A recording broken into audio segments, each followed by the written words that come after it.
Morning बच्चों। और आज का हम लोगों का class investment of A bank fund, इस चैप्टर का जो है point that is the principles of investment, इसके पहले हम लोगों ने नॉन प्रॉफिटेबल इन्वेस्टमेंट देखा बैंक का। उसके बाद हम लोगों ने प्रिकॉशन वाला उसको पॉइंट को देखा कि क्या प्रिकॉशन होना चाहिए। और आ रहा प्रिंसिपल्स ऑफ इन्वेस्टमेंट कि बैंक को कौन कौन सिद्धांत, प्रिंसिपल का मतलब होता है सिद्धांत, वो कौन कौन से सिद्धांत हैं जिस बैंक को फॉलो करना चाहिए। यहाँ पर एक चीज हम स्पष्ट बता देना चाहेंगे कि बहुत से जो प्रिकॉशन है वही कुछ पॉइंट उसी को रिपीट यहाँ पर कर रहा है, तो उसको हम संक्षेप में नहीं चलेंगे, जो रिपीट कर रहा है। और जो पॉइंट डिटेल में समझाना होगा उसको हम डिटेल में समझा देंगे। अब यहाँ पर आते हैं जो पहला पॉइंट, हल्का तो हम बताएंगे ऐसा नहीं है, लेकिन डिटेल में नहीं जाएंगे, जो पॉइंट डिस्कस हो चुका है। पहला पॉइंट जो इसमें है principles of investment, that is the principles of safety, कि बैंक को इन्वेस्टमेंट कहीं पैसा देते समय, इन्वेस्ट करते समय, the first point for the bank to be considered the money invested must be safe. Safety is the foremost thing. और मैंने पिछले बार में बताया भी था प्रिकॉशन में, there is a trade off between the safety, that is the risk. Safety को अगर कहें, अगर सेफ्टी नहीं है तो रिस्क है, there is the safety and the profit. तो बैंक को सबसे पहला, क्योंकि वो डिपॉजिटर का पैसा है, वो सेफ मैक्सिमम तौर पर कोशिश करना चाहिए कि ऐसे जगह पर पैसा लगाए जो सेफ हो, ठीक है ना। ऐसे लोगों को दो जो विश्वसनीय है, ठीक है ना।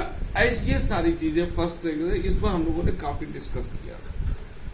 इसमें जो है प्रिंसिपल ऑफ सेफ्टी में जो पहला पॉइंट ये डिस्कस हो चुका था कि शॉर्ट टर्म लोन, इसको हमको बताने की जरूरत नहीं है, हम लोग इस पर काफी डिस्कस कर चुके थे।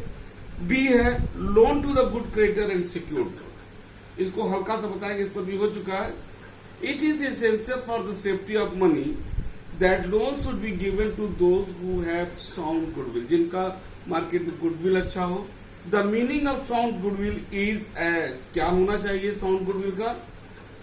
Honesty and truthful behaviour of the person, जो भी जिस भी व्यक्ति को दे रहे हैं उसकी ईमानदारी और विश्वसनीयता रहनी चाहिए। ये बैंक के ऊपर उसको कैसे जज करें। सेकंड है द फाइनेंशियल स्ट्रांगनेस, वो पैसे से मजबूत होना चाहिए। थर्ड है his commercial efficiency so that he would utilise the loan with efficiency earn the profit and pay the loan easily. यहां पर बैंक को यह भी ऑब्जर्व करना चाहिए कि पैसा देना नहीं है, पैसा को किस तरीके से वो व्यक्ति इन्वेस्ट करेगा, ये बहुत बड़ी चीज है। और ये उस व्यक्ति के स्किल और योग्यता पर है कि कैसे वो उस पैसे के सही ढंग से उपयोग करता है, सो दैट कि वो फर्म अच्छी प्रॉफिट भी अर्न करे, पैसे को सेफ रखे, और उस प्रॉफिट में से वो बैंक को भी पैसा वापस करे और अपने भी फर्म का चला। तो ये उसके भी बहुत कुछ उसके इफिशियंसी का इस पर पड़ता है। यहां पर जो सबसे बड़ी चीज है, the bank they take the decision of the credit of any person on these three aspect, ठीक है ना। यहां पर जो यहाँ पर इसको आप पढ़िएगा तो आपको मिल जाएगा कि यहाँ पर जो भी व्यक्ति को पैसा दिया जा रहा है वो व्यक्ति में क्या इकोनॉमिक इन्वायरमेंट स्टडी करने का उसकी में क्षमता है, क्या वो भविष्य के बिजनेस में चेंजेस होने वाले चीजों को ऑब्जर्व कर सकता है, क्या उसका नेचर डायनामिक है, dynamic according to the changes, whether he can take the decision, he is able to take the decision, ठीक है ना। That is the commercial common sense जो वर्ड दिया है, उसका मतलब होता है कि क्या उसके पास ये कॉमन सेंस है कि वो चीजों को देख सके, ऑब्जर्व कर सके, ठीक है ना। यहाँ पर देखिए इसी में सेकंड पैराग्राफ में दिया है, in addition to it it is the proper to give secured loan from the point of the safety. Secured loan means the bank takes some security or other kind of property along with the personal security of the debtor. उसको जो है कुछ assets mortgage करना चाहिए ताकि पैसा सुरक्षित रख सके, चाहे वो पर्सनल सिक्योरिटी हो या कोई एसेट्स मॉर्गेज करे। ये पर्सनल सिक्योरिटी और एसेट मॉर्गेज करना क्या होता है ये हम लोग अब जो दूसरे तीसरे क्लास में हम लोगों को डिटेल आने वाला है इसमें। ये सारी चीजें के रखना चाहिए कि उसको कि सिर्फ जो फिर से हम वहां पर रिपीट करेंगे 3C वाला point, that is the character, ईमानदारी से रिलेटेड। सेकंड C का मतलब होता है कैपेसिटी टू पे, क्या वो दे सकता है। और थर्ड है कैपिटल, क्या उसके पास इतना एसेट्स है कि वो पैसा जब भी अगर ना दे पाए तो बैंक उसको आसानी से जो है उसको जो है लिक्विड करके बेच करके पैसा वसूल ले। ये 3C पर ये तुम्हारा D वाला जो है loan to the good creditor and secure, सुरक्षित लोन देना चाहिए। नीचे दिया है डिस्ट्रीब्यूशन ऑफ द रिस्क। यहां पर वही पॉइंट है जो हमने बताया था कि पैसा एक सेक्टर में नहीं दीजिए, एक व्यक्ति या कुछ एक व्यक्ति को मत दीजिए, या एक ही एरिया में मत दीजिए। इस पे हमने कहा इसको प्रिंसिपल ऑफ डाइवर्सिटी में आप रख सकते हो। इसको हमने काफी डिटेल बताया था, इसलिए इस पर हम नहीं जाएंगे। उसके बाद है D, loan for the productive purpose. इस पर भी हम डिस्कस कर चुके हैं टैक्सी वाला उदाहरण देख करके। E वाला पॉइंट है arrangement for the proper margin. ये हमको डिटेल थोड़ा सा बताना है। मार्जिन क्या होता है, मार्जिन मनी, इसको थोड़ा सा हम बताएंगे। प्रॉपर मार्जिन का मतलब क्या होता है। देखिए, जब भी आप देखोगे कि नॉर्मली बैंक कहेगा आप अगर 1 लाख रुपया का लोन लेते हो, मान लीजिए कि 4 लाख रुपया 4 लाख रुपया का लोन मांगोगे, तो बैंक एक तरह से मान लीजिए उसने कहा कि 1 लाख रुपया आप अपने पास से लगाइए, तभी वो बाकी 3 लाख रुपया का लोन देगा, पूरा नहीं देगा। नॉर्मली एक हम बात करें किसी स्कीम की तो बात ले रहे हो, पूरा दे दे तो बात अलग है। अब वो ऐसा क्यों करता है, देखिए पहली बात, आप जब 1 लाख रुपया कोई व्यक्ति अपना लगाएगा तो ये उसका पैसा होगा, तो वो बहुत ज्यादा कंसर्न करेगा अपने पैसे को बचाने के चक्कर में, तो वो 3 लाख को भी एक सेफ हैंड में रखेगा, क्योंकि दूसरे का पैसा दूसरे पर वो थोड़ा सा लापरवाही कर सकता है, लेकिन जब अपना लगेगा तो एक नॉर्मल व्यक्ति नहीं करेगा।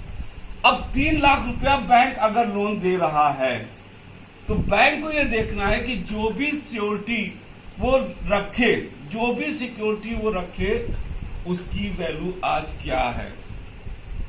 मान लीजिए उसकी वैल्यू, वो व्यक्ति कहता है 4 लाख, कितना है 4 लाख, कि भैया हम 3 लाख के बदले में 4 लाख देते हैं, वो उसके निगाह में है। लेकिन बैंक जब देगा तो कहेगा, वो ये देखेगा कि अगर वो 4 लाख की कोई सिक्योरिटी दे रहा है, अगर वो किसी अपरिहार्य परिस्थिति में गिर के कितना हो सकता है, तो बैंक को मिनिमम उसको करेगा, ऑब्जर्व करेगा, उसको कैलकुलेट करेगा कि अगर मान लीजिए कि 4 लाख का उसने जमीन दिया या 4 लाख का कुछ भी दिया, तो बैंक ये ऑब्जर्व करेगा अगर मिनिमम अगर रेट गिरता, तो अगर वो देखेगा कि 3 लाख रुपया ये हमारा गिर के मिल ही जाएगा, तो बैंक लोन दे देगा।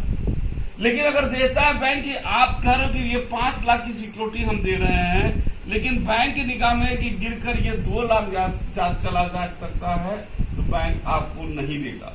यानी कि बैंक इस 3 लाख के बदले में आपने 4 लाख मांगा, 1 लाख रुपया वो आपसे लगवाएगा, और 3 लाख रुपए के बदले में वही सिक्योरिटी वो आपसे लेगा, जो गिरने पर भी उसकी वैल्यू 3 लाख रुपया आ सके। यानी कि इतना वो रखेगा, इसी कहते मार्जिन। इसीलिए बैंक जो है जब भी लोन देता है तो ये मार्जिन मनी का प्रावधान रखता है कि कितना जो है हम उसको दे दे, कि एटलीस्ट उस रेट पर बैंक उस पैसे को in certain case liquid market में बेच करके वो पैसा ले ले। दैट्स व्हाई, इसीलिए आप देखते हो कि कभी भी अगर आपके घर में कोई है बिजनेस, तो बैंक इसीलिए जो है इस चीज को मार्जिन मनी के रूप में रखवाता है। मेरे ख्याल से ये समझ में आ गया होगा ये सारे पॉइंट। देखो, अभी तक हमने जो डिस्कस किया वो पहले पॉइंट का ही सारा भाग था, that is the principle of safety, कि बैंक किन किन चीजों को ध्यान में रखना चाहिए।